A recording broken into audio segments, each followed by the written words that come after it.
Лига на нации е тука, почнува во четврток. Репрезентативците се повикани во нивните репрезентации. Па, ајде да видиме што не чека оваа серија од две кола на Лига на нации. Најпрво во четврток од 18 часот имаме два надпревари. Андора Молдавија и Латвија Македонија.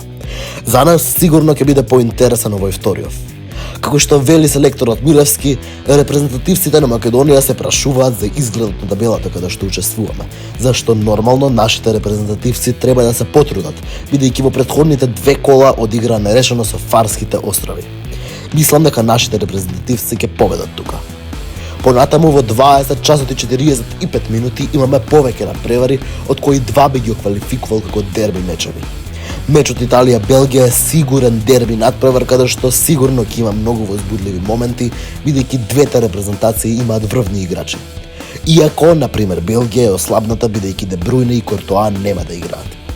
Италија пак мислам дека е во одлична форма, бидејќи победија против Франција на претходниот репрезентативен собир. Тука би дал предност на Италија и мислам дека Италија ќе го добие мечот.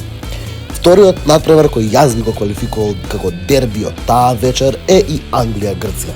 Не знам зашто, но имам чувство дека ќе биде многу возбудлив и интересен надпревар.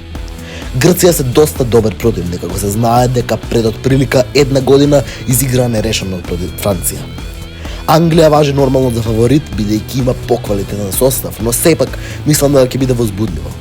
На крајот мислам дека фаворитот ќе го добие надпреварот. Во петок нема некој дерби надпревар, освен можеби Унгарија-Холандија, кој може да се оквалификува како интересен надпревар. Тука би рекол дека фаворитот Холандија ќе го добие мечот. Во сабота пак има многу интересни надпревари. Во 20 часот и 45 минути играат Полска против Португалија, кој мислам дека ќе биде многу интересен надпревар.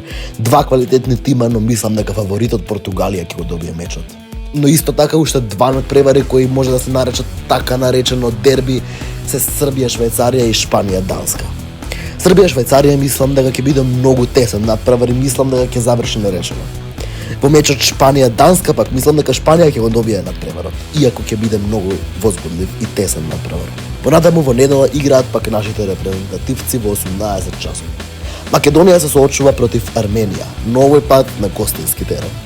Мислам дека и тука нашите репрезентативци се фаворити, но под услов да играат организиран и квалитетен фудбал. Во 20 часот и 45 минути не мислам дека има некој голем дерби надпревар кој може да се следи, можеби Грција и Ирска. Во понеделник пак од 20 часот и 45 минути имаме премногу интересни мечеви, пак ќе треба да се одлучиме за еден кој да го следиме. Од 20 часот и 45 минути играат Белгија-Франција. Па мислам дека само кога ќе ги слушнеме имињата на репрезентациите не треба да се подразмислиме дали е дерби. Понатаму 20 часот и 45 минути Германија-Холандија. Пак, огромен надпревар, две преквалитетни репрезентации. И ни останува уште вторник, кога има според мене два така наречени дерби надпревари. Полска, Хрватска, кој мислам дека ќе биде многу тесен надпревар, и Шпанија, Србија, кој исто така ќе биде многу интересен ако се знае фактот дека и двете репрезентации во меѓусебниот дуел во претходниот репрезентативен собир одиграа нерешен надпревар. И тоа е се од најавата за овој репрезентативен собир на Лигата на нации. Ни останува само уште да видиме дали на вистина овие надпревари ќе ги оправдаат нашите очекувања. Уживајте во најубавиот спорт и се гледаме во следното видео.